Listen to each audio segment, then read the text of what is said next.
Hello everyone, my name is Abizar Al-Ghifari, and in this video I will discuss the case study about teaching English in a globalized EFL context.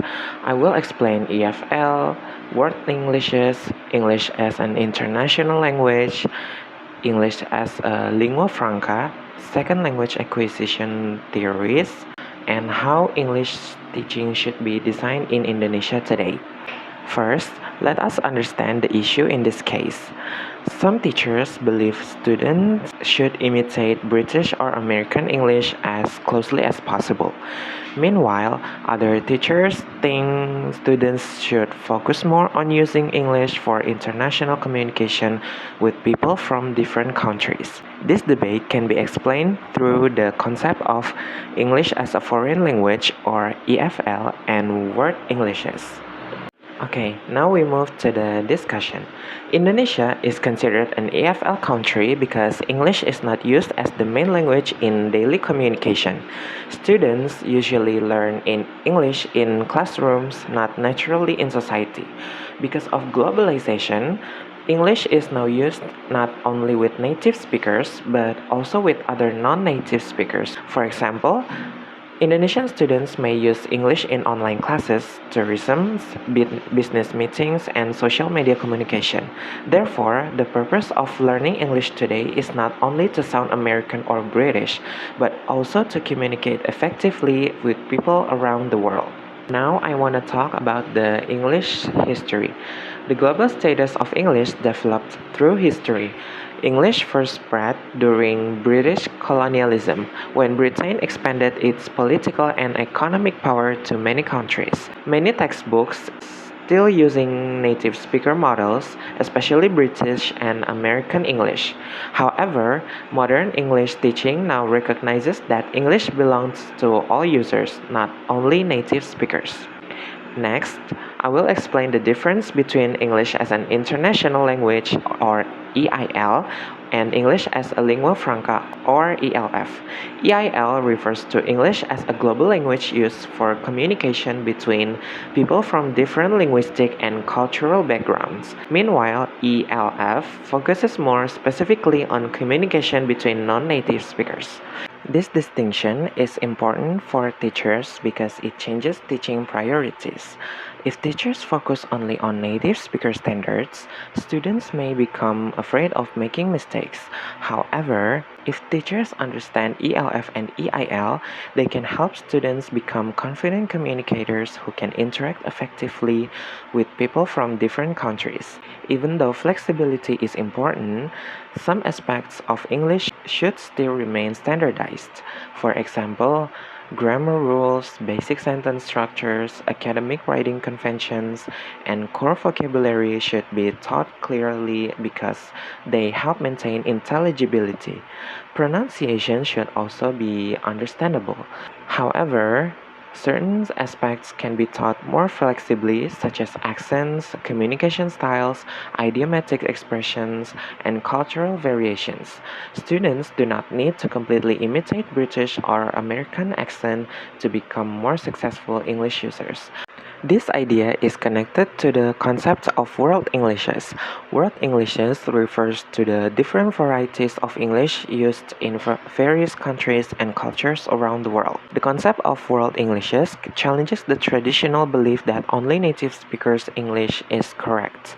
It encourages teachers and students to appreciate linguistic diversity and understand that English has become a global language shared by many communities. Now, let us compare language learning and language acquisition. Language learning usually refers to the conscious study of grammar rules and vocabulary. On the other hand, language acquisition happens more naturally through communication, interaction, and meaningful exposure to language. Stephen Krashen explained that acquisition is more effective for developing fluency because learners focus on meaning rather than memorizing rules.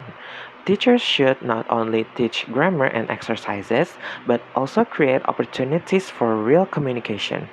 For example, students can participate in discussions, presentations, role plays, and collaborative projects. In designing the curriculum, communicative effectiveness, intelligibility, and cultural awareness should be balanced. Communicative effectiveness means students can express ideas clearly and confidently. Intelligibility means their pronunciation and grammar are understandable to others. Cultural awareness means students understand different cultural perspectives and communication styles. English teaching should not only focus on language forms, but also teach students how to communicate respectfully and appropriately in a multicultural situation. And finally, I will discuss major theories of second language acquisition or SLA. There are several important theories. Cognitivism focuses on mental processes such as memory, thinking, and problem solving. Constructivism believes learners actively build knowledge through experience and interaction. Two theories that are strongly influence students' language acquisition are cognitivism and constructivism. Cognitivism helps students organize information, improve memory, and develop learning strategies. For example, students can use mind maps, repetition, and metacognitive strategies to understand English better. Meanwhile, constructivism encourages students to learn through collaboration and meaningful experiences. Group discussion, project-based learning, and interactive communication activities can help students become active learners and improve their confidence in using English. So, to conclude all of that, English teaching in modern EFL contexts should prepare students for global communication, not only for imitating native speakers. English today is an international language used by people from many cultures and backgrounds. Therefore, teachers should balance standardization with flexibility, focus on communicative competence, and creating meaningful learning experience that supports students' confidence, intelligibility, and cultural awareness. Before I end this video, I would like to share my summary for today's discussion. English is no longer owned by one country or one culture.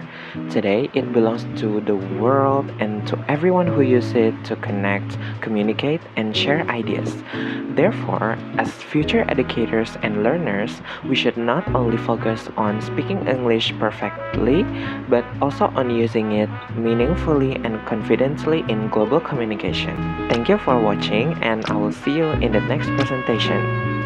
Ciao!